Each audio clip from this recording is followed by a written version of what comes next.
Good morning, everybody. Welcome to another episode of Drop in the Gloves. Impromptu, Tim. Didn't know we were going to do one today, but Danielle's sleeping. I had some time. I went home and checked on the kids, and I figured let's throw down a podcast. We were going to do an interview today with Rasmus Dahlin.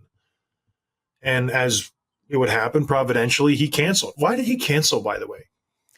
He just said, hey, can we do this another time? I have something important that came up tonight. Super general, but... What on earth is more important than us? That's the question that I want to know. I wanted to ask him that, but I held back. I said, you know what, Rasmus, because you're a first overall pick, we'll do this next week. For our listeners who don't know, a lot of the time Tim reaches out to these players and he pretends that he's me. Because I don't like to use my social media too much, if at all, really. And so Tim will sometimes message guys and they think they're talking to me. So Tim is in contact with these guys and I have no clue what's going on. And so he's buddies with them. And I just, go, it's funny when they come on the show, like they think they've been talking to me for the last sometimes year or 2 years. Yeah, I have to tell you sometimes, I'm like, okay, I've been talking to him for 2 days. He thinks it's you. So just don't say, oh, this is Tim. You know him. You've been talking to him because you've done that before. I know. And there have been other times too where I'm like, hey, Zadorov thinks he just laughed at your joke. Just FYI. Yeah. It's my joke, but it's good. There's a lot of times where I'm like, nice to meet you, man. And they're like, what? We've been like chatting forever, John. Like, I know everything about you. But anyways, he was going to come on. He canceled. He's in Sweden, I would assume. So something might have come up. We'll get him on the show. But that was the big one. We were very excited for him. But we got other fish in the sea. And we have other stuff to talk about today also. Because, talking about big fish, my child has arrived, Tim. Did you know that? I did, but that's all I know. That's all you know. Yeah, last night. So today, right now, it's August 1st, 2024. Danielle went into labor last night around 8 o'clock. We went to the hospital. Baby was born 8:47. Quick progression. And then we're here. So baby's good. Mom's good. She's sleeping. Baby's sleeping. I decided to slip away and just take care of some business. We're obviously building a house. I have to do the podcast. The fans will be irate. Picketing in the streets, torches, pitchforks. They need content from us. They need to know about everything. So I just slipped into work and figured throw down an episode. Why not? Well, it's fresh, right, Tim? I mean, the baby wasn't even born 24 hours ago, and here you are in the studio, just in the salt mines, getting it done. Killing it. Nothing You know like what's it. funny? It's I think that's the 8th kid. I wouldn't have done this for the first or the second, probably the third or the fourth. By now, I'm just like, well, whatever. I'll pick you up in a couple of days. Let me know how it goes, I'd say to my wife. Because we've been there, done that. It is what it is. But in all seriousness, I made sure everybody was fine. Baby and my wife are doing good. And that's why I was able to slip away. And I'll only be gone for a couple hours. It's not a huge deal. But yeah, very exciting stuff, Tim. Number 8. Good stuff. Everybody, I'm appreciate all the support and all the well wishes. And everybody's good. Baby's healthy. And Tim's dying to know the sex. I didn't tell him yesterday because Tim's one of my good friends. I texted him. He's one of the few, group that I text. Hey, baby came. Everybody's good. But I'm very vague. I say baby. And Tim still doesn't know. It's very funny. Very funny to me. Well, that's the number one question everyone's been asking me on Twitter and Instagram. Like, what's the gender? What's the sex? I'm like, I don't know yet. We're going to find out. You need to tune in order to find out. It's funny because we had a bet at our church because, lots of big families at our church, most families, all families, boys and girls. Family of 8, 5 boys, 3 girls, family of 6, 4 and 2. Everybody has a good mix. We're the only one that's 7 and nothing. So with this 8 child, everybody wanted to know. It was the talk of the town. And me, Mr. Big Mouth, I'm like, 6 months ago, Tim. 6 months ago, 7 months ago. Oh, if it's a boy, I'm taking the whole church out for ice cream. I said it just offhand to like the group of kids because I like to, pal around with the kids. If the grown-ups are talking, I go and play kickball with the kids. I just enjoy being around kids. So I'm like romping them in kickball and I go, if it's a boy, I'm taking everybody for ice cream. Like, let's go. And they're all cheering and everybody's excited. Fast forward to like 2 weeks ago. Every kid in church is coming up to me going, oh, Mr. Scott, ready for that ice cream party? And I'm like, what? What? Like, remember? Do you remember what you said? Like, vaguely. I was just teasing you guys. No, you're taking us for ice cream if it's a boy. So I had I want to say 40 to 50 kids reminding me for the last 2 weeks. And you do the math. 50 to 60 times $5 a pop, Tim. That ain't cheap. That's a lot of ice cream, and that's a lot of money. Let's see, 50 times, let's say 6. It's $300-400 I'd have to dish out for ice cream. Well, my kids, they went to church today, and it was funny. They said, no ice cream for you because it's another girl. No way. Yeah, Scott girl number 8 has arrived. I cannot produce boys for some reason. And it's just let the good times roll. I am now outnumbered in my house 9-1. There were 9 women and then me. Wrap your head around that. I've had 8 kids. Everybody listening, 8. I guarantee you 99.9% of you don't know anybody who has 8 kids. All girls. It's crazy. It's absolutely crazy. I want to contact the Guinness Book of World Records to see if this is actually could be a record, because I've never heard of anything like it. It's amazing. And we've talked about this before, but I don't know if you told me or someone else did, but you think, okay, your first child is 50-50, second one's 50-50. But the more you have statistically of one gender, the more likely you're going to keep having that gender. So it's not like it's like, what are the odds you had 8 in a row? It's like, but you'd still think at 8, there would be one boy, right? Like you think there'd be one. And there is. That's amazing. It really is. It's not like flipping a coin where, okay, if I roll 7 in a row, the odds are the 8th will be a tail, because the odds have to eventually shift to make it 50-50. This is something in my genes. I just don't make boys. And I've heard all the jokes, you guys. You know what I mean? Takes a man to make a man. I've heard it all. I don't want to hear it. I don't want to have it tweeted or commented. I know everybody has teased me about it my whole life. So I just don't produce the Y chromosome that is needed for XY to make a male. I'm all X's, baby. Strikes. That's all I throw. So, yeah, when we don't know the name yet. So don't even go that route. Imagine trying to find like 8 girl names. That's a lot. So we told the lady for the birth certificate to come back tomorrow. And so she said, sounds good. So there we are. Wow. Well, congratulations. Very excited. Glad to know that baby and mom are doing well. Have the rest of the family, have the girls been to the hospital yet, or they wait at home? No, COVID kiboshed all that.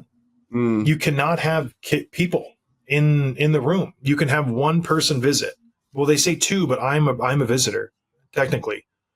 So it's me and somebody else. And so, no, I'm not going to pick my favorite, which I know who it would be. I'm not going to say it here because I do have a favorite. But, yeah, nobody's been there. A funny story about my kids before the birth, 2 hours before the birth, it was scorching hot outside. And my house was just a boiler maker. Like, we didn't put the air conditioning on. I'm sweating inside. This has nothing to do with the birth. It's just a kid's funny story that I thought was ironic. I'm dripping sweat. It's like 5 o'clock. I want to just get this day done. We were going to go swimming later. I'm doing a puzzle with my sweet little, Eleanor and Esther, my 4-year-old and 2-year-old. We're doing a puzzle. Like I said, I'm dripping sweat. My 10-year-old walks over next to me. I'm sitting down. She's taller. Her waist is like at my head height. All of a sudden, she rips a fart right in my face and doesn't even say anything. And I turn and I go, "Is that you?" She doesn't say anything. And I go, "Gabrielle, was that you?" And she kind of giggles. And then, Tim, I catch a whiff of this rip. My nose almost started to bleed. I had to run out of the room. I'm how inconsiderate are you that you come and stand right beside me and rip one right in my face? And it's 90 degrees inside, humid. And she just straight face goes, "Oh, my bad. Didn't even say sorry." I'm like, "You're disgusting." And then from across the room, my 12-year-old goes, "You deserve that, don't you?" I'm like, "Come on, Ava, back me up." And it snapped me out of my being angry because I stopped and I go, "Yeah, I probably do." Because I would do that. The kids would follow me all the time and poke my bum and my back. And if they do that, I say, "Get ready. That's my toot button." And I rip one right in their face if they did it too many times. So it was a little bit of payback. But if you were playing kickball and one of the kids in town, one of the boys or whatever, did that to you, you would think, why? Their parents never taught them better. What's wrong with their parents that they think that's okay? So I wonder that why doesn't Gabriella know better than to fart in someone's face? She would never fart in some of random strangers' face. But why does she do it to you? It's just an endearing thing. I hope in my heart of hearts that she did it on purpose and it was like a payback, because that's good. But if it was just like a little slip, you can control yourself. But it's just the stuff that happens in my life. And that happened like, was it the day of the birth? I can't remember, but yeah, I was so mad. And then from across the room, you deserve that. That's what you get. I'm like, I do. Touche, Tim. So you started the show saying good morning, and it's 3:30 in the afternoon. And sometimes you say, I don't even know if you know what you're saying, but I'm wondering now, like, have you gotten any sleep in the last 24 hours? No, we went to bed around 4 a.m. You know how, well, you don't know how it is. Nurse is always in and out of the room, especially during, some births are more complicated than others. With your 8th, they want to check on you constantly. So I got about 2 hours sleep. The night before, I got about 3 hours sleep. So I'm drinking coffee out of my Michigan Tech tumbler. You know what I mean? I'm sucking down the caffeine. We're getting through it, but it's good. Life is good. Very happy. Would you like to talk about anything else with this birth, or we can move on to some just banter hockey talk? No, just congratulations again, and very excited for you guys. Yeah. You know who's also excited, Tim? It's Leon Draisaitl. Because rumors are swirling. This guy is going to sign a big ticket. Now, there's differing reports coming out. There's reports saying, they're in mid-negotiations. The contract is imminent. It's going to happen soon. There are other reports are just saying, they're just kicking the tires. Nothing really is imminent. They still haven't really engaged too heavily into, the contract negotiations. And if I'm the Edmonton Oilers, I want to get on this yesterday. This is my premier guy, and I need to know if he's going to be around because, listen, he's a UFA after this year. And if I'm going into this season and I know that number 29 does not want to be here and he wants to play somewhere else, imagine the haul that you can get for him.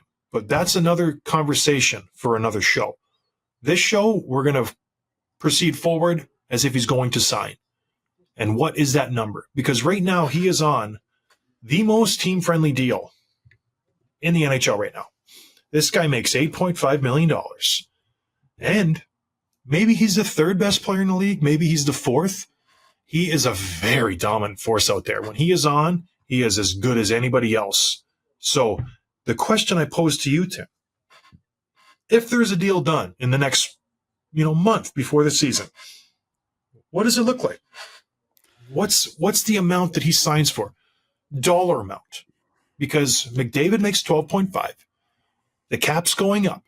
There's more money to spend. And he's a UFA and he's 28 years old. And look at his previous stats. He ain't slowing down. It's not like his production is going down. In the last 5 years, he's gotten 106 this past year. He went 128. He went 110 the year before, 110 2 years before that, 105 5 years before that, 84 in the lockout shortened season. He consistently produced 115 points a year. It's a star. What does he get, Tim? What is he worth to you? Well, Bob Stauffer, who's one of the main guys in Edmonton, one of the insiders, said he's definitely looking for an 8-year deal, which is the max. And obviously he wants to maximize his earning potential. This is the big contract. This is the one, the biggest he'll ever sign in his career. And the number is somewhere is 12.5 to 14. It seems to be in that range. We're all agreed. And that $1.5 million difference is actually hugely impactful, not only for the fact of how tight their salary situation is, but also keeping in mind that Connor McDavid's only 2 years behind him, and whatever Draisaitl does is going to have a big impact on McDavid as well. I would like to think that you're on the lower end, 12 to 12.5, which is still obviously a huge boatload of money. 12 times 8 years is $96 million. Like, just say you signed a $100 million contract. That's just stupid money. And you want to keep your team competitive. When you look at the Oilers roster, their cap situation, it's pretty tight. They've got a couple of hefty contracts, and the players individually are probably worth it, but combined, aggregated, do you give your team a chance to win if you're paying $25, $30 million for 3 players? Maybe more, right? So I don't know. And this is a good barometer for Draisaitl personally and what he values. How much does he value winning a cup and icing a competitive team versus making the most? And then the question comes, is that even his responsibility? Like, the Oilers' cap situation is not his responsibility. His job is to play well and earn as much as he can. So maybe he signs for 14. I know I'm kind of wishy-washy in this answer, but I don't know is the answer. And there's a lot of factors that go into it. Well, let's just play you're the GM. So you're Stan Bowman. the new GM of the Edmonton Oilers, and that's a whole other ball of wax we're not even going to try to unravel. But you're Stan Bowman. You just inherit this Stanley Cup Finals team, one goal away from a Cup championship. This is a premier team, Tim. You want to keep the team together. Where do you start? Where do you start with this guy? He's a perennial MVP candidate. You're sitting across the table from Leon Draisaitl. You say, Leon, here's your offer. You slide the paper across like in Moneyball. What does it say? I think you try to start at 12. I don't think anything below that feels insulting, but even 12 is probably not enough. But I think you start at 12 because, like you said, not only is a perennial all-star candidate, but he's so good in the playoffs too. I know he was quiet versus the Panthers, but we know the injury stuff came out. He was very, very good. He produces basically 2 points a game in the playoffs. So I feel like he's definitely worth that money. I think you hope at 12 and just try, with a high of 12.8, 12.7, something like that, hoping that he sees the bigger picture and is willing to take slightly less than market value in order to give his team the best chance to win. But I don't know what the cap is. How much is too much? If he demands 13.5, 14, does he price himself out of that situation? And if he does, the Oilers fans are not going to be lenient or understanding about the fact that he doesn't sign. They're going to blame Bowman. They're going to blame ownership for tightening the purse strings if they don't make a deal work. So I don't envy his position right now. Austin Matthews signed for $13.25 million for 4 years. Is Draisaitl better than Austin Matthews in your eyes? I think they're equal. Yeah. Does Leon Draisaitl think he's better than Austin Matthews? Definitely. He's going to want more than Austin Matthews. I think the number that they land on is 13.5 for 8 years. That puts him at $108 million, I think the number was. That's a fair market value for a player of his ilk. That puts him at the top of the heap. The highest paid player in hockey will be him.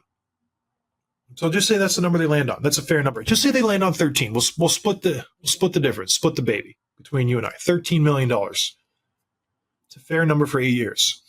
We fast forward to the following year. Number 97 is up for a deal. He currently makes $12 million. He signed a big 8-year ticket right after his ELC. Great deal for the Edmonton Oilers. $100 million contract. Big deal in the NHL. He's going to want to raise him. Salary cap's going up again, probably. Maybe $92, $93 million if everything goes well. What does he get? Because these things are tied. These two decisions are not separate of each other and separate entities. If I'm Stan Bowman, I need to know going in, if I sign 29, I got to sign 97. I have to find out and figure out if I have enough money to re-sign Connor McDavid. I can't be the guy with egg on his face, knowing that I let go of Connor McDavid at 28 years old, potentially the best player ever to lace him up. I let him go in his prime and maybe walking for nothing.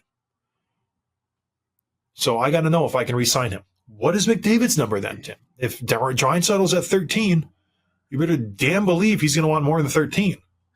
Well, I think McDavid is a lot better than Draisaitl, as good as Draisaitl is. So I don't think it's going to be a million more. I think David's going to want 15, which is about the number that when Jason Gregor, we had him on before during the playoffs. That's what he said the number might be. And it's not unreasonable. And hopefully the cap goes up more than a few $1 million. But that's another factor that Draisaitl was looking at is if I sign for 12, 12.5, 12.75, whatever, and McDavid signs the year later for 15, all of a sudden I look like I'm being underpaid again, and I look like a jerk, and I should have asked for more since Connor did. And these guys are talking to, and maybe it's a little weird. We're they're friends, they're buddies, they're teammates. They want the best for each other, but they're also competing against each other for as much money as possible. And Draisaitl thinks he's probably just almost as good as McDavid, right? Maybe he wants a little bit less. So, to answer your question, I think McDavid's number is probably closer to 15, unless he is willing to take less, which a lot of great players have. It doesn't happen in other sports, in hockey, as much as it does with seems like with other sports, but Crosby has taken less his entire career to make it work. And that's such a good example because he has 3 rings on his finger. Yeah, I think hockey players do have just the bandwidth to see the bigger picture and not just go out and try to max out every single contract. You see that in basketball all the time. They want the max. They want the max. They want the big 3. And who wins the championships? The team who has the bench, the team who has the deep team. Hockey players seem, and they're not taking huge pay cuts, but they seem to know, like, okay, if I give up maybe $1 million a year, we can get a better player. We have a better chance of winning the cup. It's better for everybody. But if I'm Connor McDavid, it's $15 million. I need to be the highest paid player in the NHL, right? And I think that is even a bargain at $15 million. He's head and shoulders better than everybody. And to his point, to your point, like if he signs for $15 million, he's going to be the highest paid player for years. It's not like McKinnon's not going to make more than that his next contract. Matthews, like something maybe in 5 years, you know what I mean? But it's not like in a year or two, someone's lapped him. I think that's a big enough jump where he's going to be the highest paid player for a couple of years at that number. Yeah, the next big one coming up would be Matthews. He'll be 30 years old. That's his next big ticket contract. All the other big dogs, I think, are locked up for quite a while. So it's an interesting proposition. But then when you're Stan Bowman, okay, just say all goes to plan. You resign those two guys. I got McDavid at 15. I got Draisaitl at 13. I got just ice-sucking Darnell Nurse making 9.5. That's $38 million, $37.5 million for 3 players. And if all goes well, just say the cap, just say it goes up to 95. That's like a best case scenario in 3 years. Realistically, it'll be around 92, 93. But just say it goes to 95. You have to round out your roster with $57 million. $57 million. Oh, Zach Hyman makes 5.5. Okay, I have to round up my roster for $51 million. Oh, the Nuge makes 5.125. Oh, I have to round up my roster for $37 million. Or whatever it is, 51 minus 5.5, so $46 million. I have to pay 18 guys for $46 million. The math doesn't really work out. That's very tricky. That's a hard way to construct the team when your top 5 guys make 60% of the salary. And you guess who else is going to be a free agent next summer? Evan Bouchard, who makes 3.9 right now. He's going to be making 10. He's going to be making, I mean, he is going to be an RFA, which works in their favor, but he's in for a huge pay raise. He's going to be making 8, 9? I think he's going to get 10. And which brings the question, is a Darnell Nurse buyout inevitable?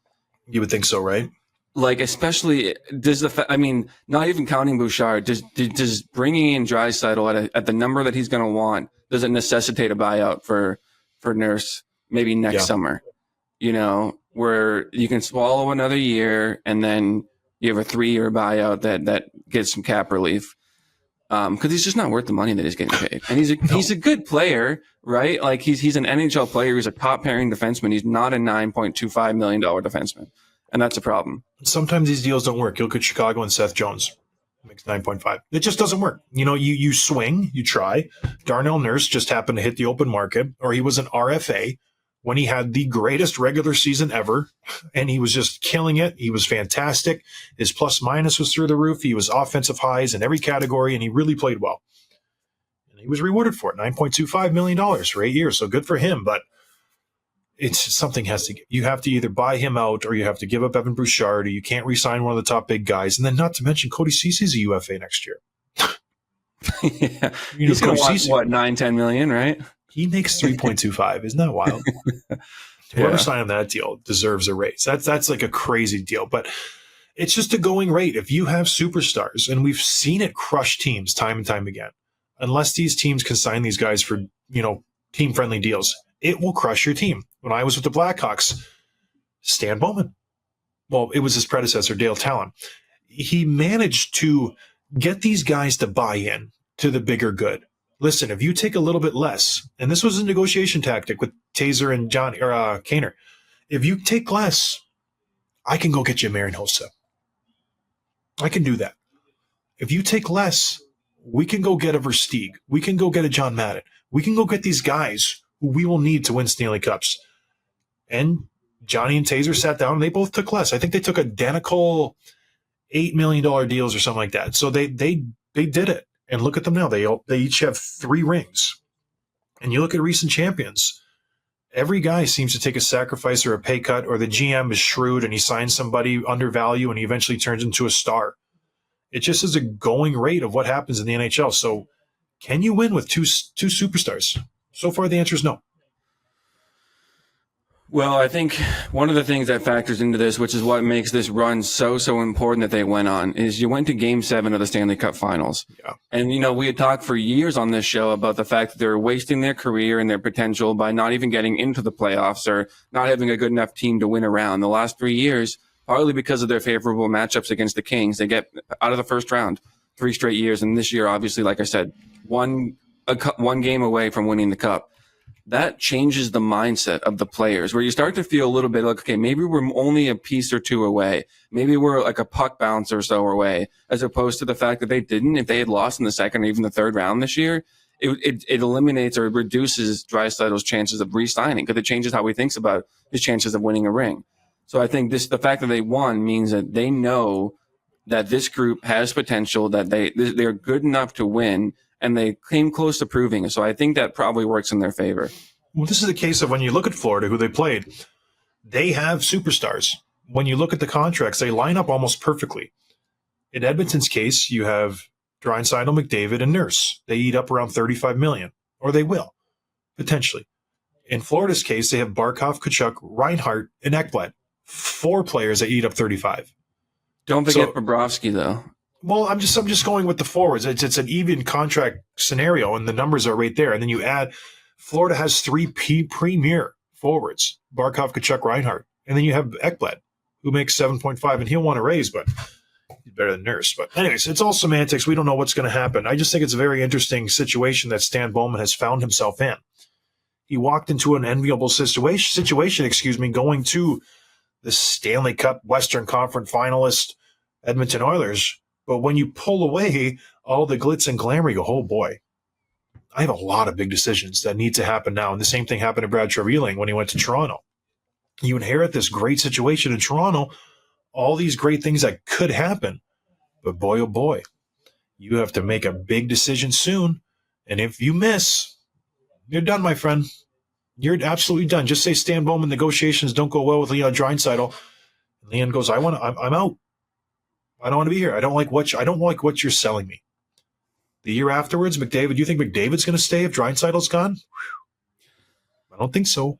So the next 2 years will be interesting in Edmonton. That is something we should all keep an eye on, and we will. But it's pretty neat to listen to. So you sort of just answered that. But if Draisaitl stays, does that make it more likely or less likely that they get a deal done with McDavid? I think more, right? If you're McDavid and he leaves, who's left in the cookie jar? The Nuge? Hyman? Yeah. You need to have that 1-2. You need to have Batman and Robin. Malkin, Crosby, Taves, Kane, Kucherov, Point. You need 2 guys. Stone, Eichel. You need that. So, but Hyman had 50 goals last year. You think Hyman's getting 50 plus points the year before? You know Do what I you mean? think either of those 2 get those points without McDavid, Draisaitl? Don't even be no chance. Yeah, no, I know. I'm just playing devil's advocate, but yeah. I do wonder. Yeah. So if Draisaitl leaves, if Draisaitl doesn't sign, or he hits the open market next summer, there's a solid chance that he does. Does that mean that McDavid likely follows suit? Or do you think hey, we'll pay you 16, whatever it takes, you got to stay now because we need you even more than we did Well, it would a week put the ago. pressure on. Yeah, I think his value goes up if Draisaitl leaves. I think he would take less if 29 is there. But if 29 leaves, I think he gets a bump in pay. Because then you're the lone shooter. You're it. Probably not the great thing to say right now. But was there a second shooter, Tim, who tried to take out Trump? Let's get into it. There are a few people have said, well, how have you not talked about this in the show? It's like a hockey podcast. We're not going to talk about that sort of stuff. We can. It's an interesting situation where the Secret Service did not even cover that roof. When you look at the aerial view, every other part they covered, but that one had a slope on it, which, we can't do that. The roof they were on had a steeper slope, Tim. Yeah, it doesn't make any sense. Does not make any sense. The deep state, baby. It's real. Absolutely real. We'll get into that another show because I could go on about that, but it's not a political show. It's a hockey show. So at the end of the day, what do you think? Are they re-signing these 2 guys? Yes or no? Right now, gun to your head. I'll say yes. Say yes. And I think the biggest reason why is, like I said, the fact that they just went to Game 7 of the Cup Finals. I think that gets guys to buy in, and I think you also make yourself a greater destination for free agents. So if you buy out Nurse or like Evander Kane, what's his contract? He didn't play great. I know he was hurt, but like if his contract is off the books in a year or two, like these thoughts open up. You bring in more talent, you re-sign these guys, and you hope that Skinner can do what he did. And you plan on winning a cup in the next 2-3 years. Yeah, I think that's probably going to happen. They'll both resign. Players don't leave at that ilk, their teams often. But if I'm a guy who wants to dream, this is what I hope happens. Marner hits the open market this offseason. Tavares hits the open market this offseason. Draisaitl hits the open market this offseason. Draisaitl goes to Toronto. And he plays with Matthews and Nylander, and it's just a lot of fun. And it'd be great. And then McDavid hits the open market the year after, and he goes to Toronto. And it's just like, and it's just fantastic. They replace Tavares and Marner with Draisaitl and McDavid. And they can't even dress 20. They have to dress like 12 because those top four make so much money. Matthews, Nylander, Draisaitl, and McDavid. They make 70% of the salary cap.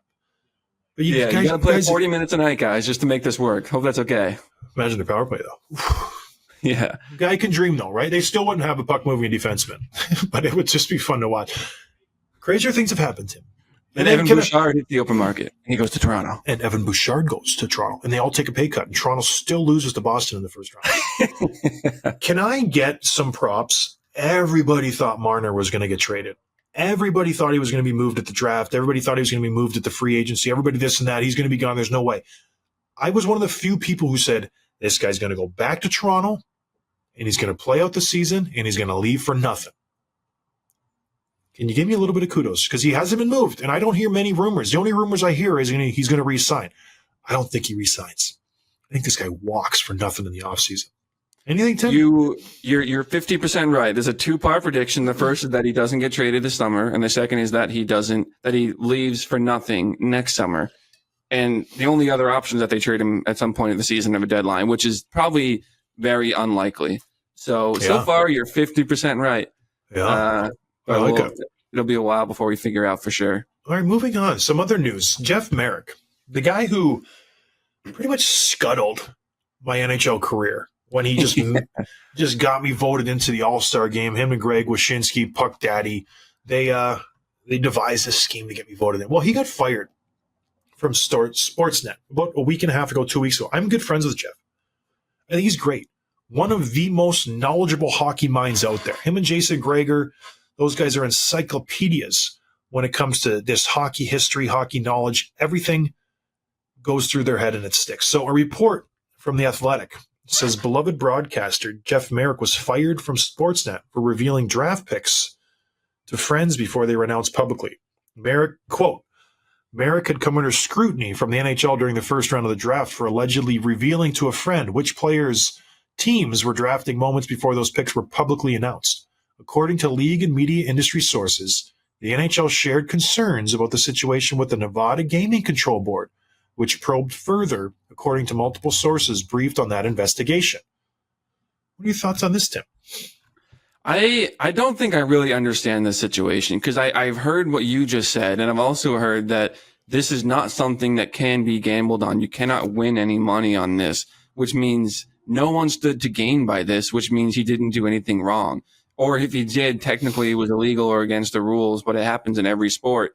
So I don't know why he's getting singled out or punished here. I don't know how much of this is the Nevada Gaming Commission versus Sportsnet or are there laws involved, whatever, but it's strange to me that, like, it's one thing if he's leaking picks and someone has enough time to, like, go place a bet and win on that, but that's not what's happening. So I don't really understand what he did wrong and why he got fired for it.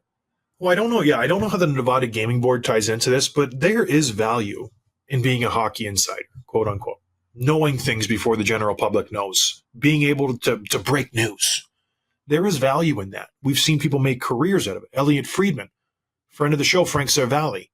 Those guys are on the inside. So when they what? Well, just 2 years ago, Frank ruined the entire Kraken draft because he tweeted each pick about 2 or 3 minutes before the pick was made on TV, and everyone was watching it. And so I don't understand what the difference is. Well, I don't understand either, but apparently it was bad enough for this guy to get fired. And the friend he was giving information to was Mark Seidel, a former NHL scout who now runs a service known as the North American Central Scouting Independent Bureau.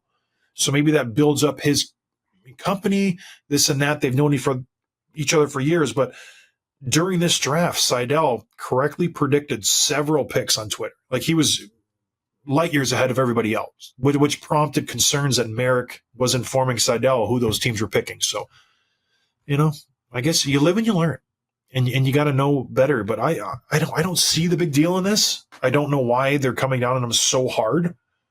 But apparently there's more damage that we don't really grasp. But yeah, he's out. Jeff Marek. That's a big deal. He's a big player in hockey. Yeah, there seems to be a universal response to this, in that everyone's basically, like all the media that works with him and everything, is talking about how great of a guy he is, and that this is blown out of proportion, and that there's basically unanimous support for him, and people will follow him wherever he lands up, whether it's a podcast or another network. Maybe he joins the Nation Network, gets a show going. But it's just strange. It's too bad, but hopefully he lands on his feet, which I think he will. Well, that's another thing. We need to have a conversation, because I've reached out to Jeff Marek. Here we go. And he's interested. Yeah. And so you're taking a back seat. It's going to be the Jeff and Tim show. Is that what you're saying? If that's what you think, then we are going to have an interesting conversation later. So I guess we'll do it off air. But yes, it's I'm just kidding. I would never leave you, Tim. I would never. I might leave you, but yes, I believe you. You son of a gun. That's so funny. All right. Anything else, Tim, before we wrap this up and I have to go back to the hospital and see my beautiful wife and baby girl? No, just one thing. Do you see this report about Ovechkin and the beers? I touched on it. Yes. Would you like to talk about that? So he said basically that they have a stash of beers in the coach's room, and that they drink it a lot, him and the players. And he said, quote, "I can't imagine a player who says he doesn't drink," which is a topic you've asked a lot of players over the years, especially young ones. And they're all basically drinking their juices and their smoothies and their protein shakes, and no one's having a beer and playing cards anymore, as you like to say. So I thought this was a nice little throwback, and hopefully it's like the truth and not just what's really happening in the room. Here's his quote, and it's a beautiful quote. This is Ovi talking. "I can't imagine a guy who says he doesn't drink. He quit. You can take a break for a certain time, but after a game, 2 to 3 cans of beer with pleasure. It's useful. In Washington, we have a refrigerator with beer in the coaching room. It's normal." I love that. And it's the truth. I used to sit in the sauna with Andrew Brunette after games in Minnesota and Chicago and drink beers. We would finish the game. We'd take a 6-pack in the sauna, down a couple. It was a pleasure. And other teams, with Joe Thornton, we would sit in the back of the bus and we'd have beers. In Buffalo, I would go in the trainer's room with Ripper and we'd have beers after the games. It's just a nice thing to just decompress after a game. And every team does it. Well, they used to do it. When I would sit out, guys would come up to me between the second and third period. "You got the beers on the bus?" Like, you better believe it. All right, good. It's a long in Calgary and Edmonton. It's a longer ride to the airport. Johnny, get 2 or 3 cases. It's a longer drive. Okay, sounds good. It's just the norm. So are you leaving the rink and going to the packy yourself to get this stuff, or are you just sending someone else out? How does that work? There are beers in the arena, so we ask a rink rat, or we call them rink rats, rink guys. We go, "Hey, can you help me out?" They work for the other team if you're on the road. Say, "Hey, go and grab me 3 cases of beer." They bring the beer. You give them $100. They are very well compensated for their actions, and that's just how it works. You say, "Hey, put them in the back of the bus, put them on ice," and you give them a huge tip, and it's just the status quo. And everybody knows the deal, and it is what it is. And as my career progressed, when I started, I wanted to be at the back of the bus so bad. Like, I wanted to. I used to sit like the row behind the trainers. I used to go the coaches, the media, the trainers, and then me. Oh, I want to be back there. I want to be back with Owen Nolan, drinking a beer, Andrew Burnett, those guys, Nick Schultz and Brent Burns. If I was lucky, they'd go, "Hey, big boy, you want a beer?" "Oh, yes, like a dog. Please. And I would go back and get it, and I'd bring it back to my seat. I'm like, yeah.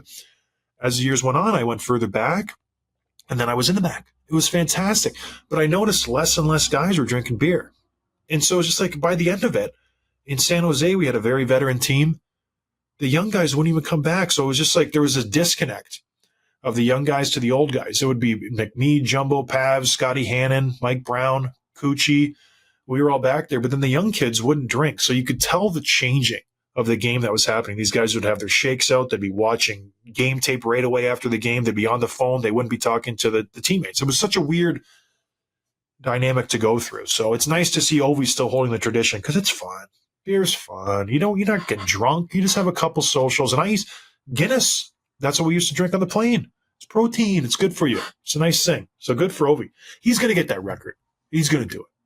Yeah, I like it. I like it. It's a beautiful thing. You probably don't drink beer, Tim, do you? You're more of like a White Claw guy. No, I'm an IPA guy. I like the hoppy, bitter beers. I used to. I can't do it anymore. I'm such a ween, When you have 8 kids, you mature. You know what I mean? There's other things. There's more important things in life than chasing the hop high. Sure. Okay. Yeah, so I'm just just give me a Coors Light, man. Actually, a Labatt Blue Light. But hopefully in the next month or so, just give me Molson Canadian. You know what I mean? It's That's a nice right. Molson Canadian. That's right, baby. That's what I need. And it's just so refreshing. I miss some of the IPAs up in Traverse. There's breweries up there, some great ones. By the way, last thing I'll say, there's I think it's American, is now doing direct flights from Charlotte to Traverse City for the next 12 months or something. So hopefully I'll see you soon. You know where else you might see us? San Jose fans, keep an eye out for this. Should I not mention it? Go for it. I don't know that much about it. So. Well, it might not be public. I shouldn't say it yet. Okay. I'm going to save it. But keep an eye out in San Jose for me and maybe Tim. So we'll see how it goes. But all that aside, Tim, I got to get out of here. I got to go see how the baby's doing, see how the wife's doing. I appreciate everybody for listening. Thank you for, again, all the kind words. And we will talk to you guys on Monday. Cheers. Thanks for listening to Dropping the Gloves with John Scott, a member of the Nation Network of Podcasts. Subscribe wherever you get your podcasts from to never miss an episode.